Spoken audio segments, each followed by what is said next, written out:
Don't even. Dude, that's Hans, great, are you familiar with that Superman Prime? Superman Prime? What is that? I don't understand. Superman Prime? You mean like? He is the reason that sliced bread exists.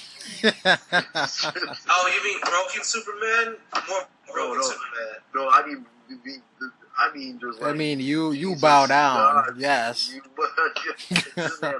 This man is so powerful. He basically what it is Superman apparently flew into the largest sun in the known universe for 1,000 years to just chill, which is quite weird considering he's in the sun. I don't know how he's chilling in there, but you get the idea.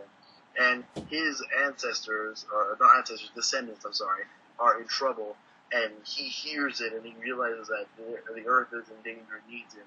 And he, at the speed of like faster than light, appears into the Earth, like annihilates this villain, like he's just a joke.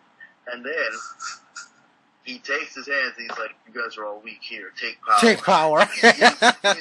He just made it rain with power. It's like M&M's, yo. He's like, you're there, and like he's like, "The power of Prime, you want to compel you." And then he resurrected, or he created another Lois Lane. And he's all gold. He's all gold. So Goku, shut the hell up with your hair. He's all gold. Dude, Booster Gold was pissed. He's there. He's like, I really need the power. Wow. For 1,000 years in the sun. 1,000 years in the sun. Just in the largest sun. And with Superman as powerful as he is, why would you want to make something stronger than that? So you guys watched that fight? Death Battle? Death Battle! What do you think about that, Hans? What do you think about that? Goku was cheated. Goku was cheated? No, it was pretty correct, yeah, because Superman will destroy Goku like any day of the week. That fight was a little bit too kind because it was ridiculous. You know, some of the. Yeah, I'm perfectly fine. You know, with it actually. My roommate James, he gets calls from his friends trying to discuss that whole fight because they're Goku enthusiasts. You know, but it's fine. You know, I think he was cheated. You know, I'm sorry. I think Superman needs to die. But the problem is he can't. So like, how do you even put him up? Why didn't they just put up Goku versus Galactus? I think he would have had a better fight. You know, Galactus. You know, it feels like by the numbers that they calculated that they made the right choice. But when you actually see them both fight, it's like, okay, Superman is this fast, right? Like he's as fast as Goku. He flies from the sun back, you know, super quick. But he doesn't fight that fast. You know, like he takes those wide swings and it feels like Goku, like, when he's fighting, he moves that quickly, you know? And, I don't know. Well, my problem with it is based on their, you know, their calculations of Goku's strength, they were calculating his strength based on when he was, you know, back in, like, the Saiyan saga when it came, and calculating his base strength from that. But let's be honest, by the end of Dragon Ball Z, you know. Well, no, I think they calculated it from based on the Otherworld tournament. Okay, well, based on him lifting the weights, lifting those weights, yeah. Yeah. But and then they did all the multiplications by what Super Saiyan would do. Yeah, based on that. But let's look at it like this. Even then, you know, they, like I said, they put, you know, all these other things into account, and he's still fighting, like, you know, who's supposed to be like the reincarnation of Boo, you know, on an even footing and so on. I mean, I just think that, like, the character like Superman, and there's only, like I said, there's only one Goku, but they picked from many different Supermans and the most broken things they could find to put against Goku.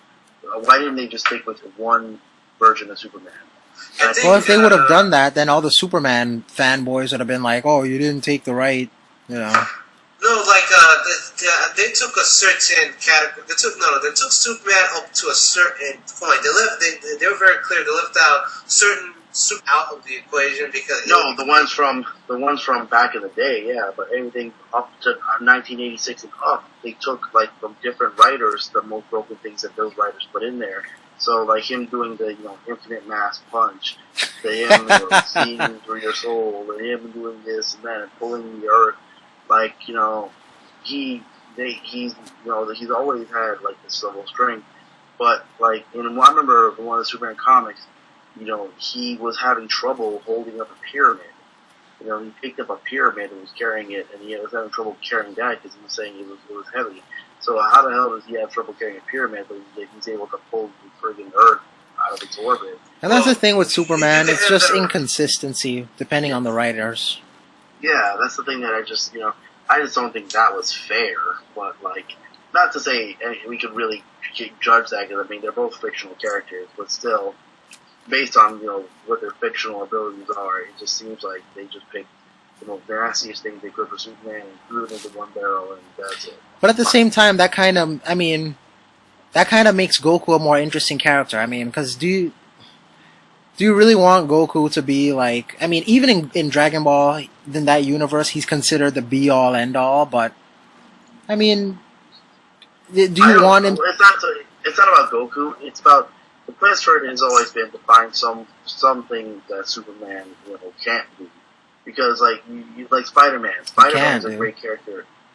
There's nothing he can't do. But Spider-Man can't fly. Spider-Man can't, use X-ray vision or lasers or whatever. But what Spider-Man lacks, he has to find a very unique and way to overcome some of his weaknesses. Yeah, and it makes him a more interesting character because of that. Exactly. Now, my thing with the problem with Superman is, like, how can you ever really read a Superman comic and, in all honesty, be wondering what's going to happen next? Of course we know what's going to happen next. Superman is going to backslap him. He's going to take the kryptonite that you put in front of him. He's going to grind it up, drink it in his coffee, piss it out, and then beat the hell out of you and tell you, I'm Superman, nothing hurts me.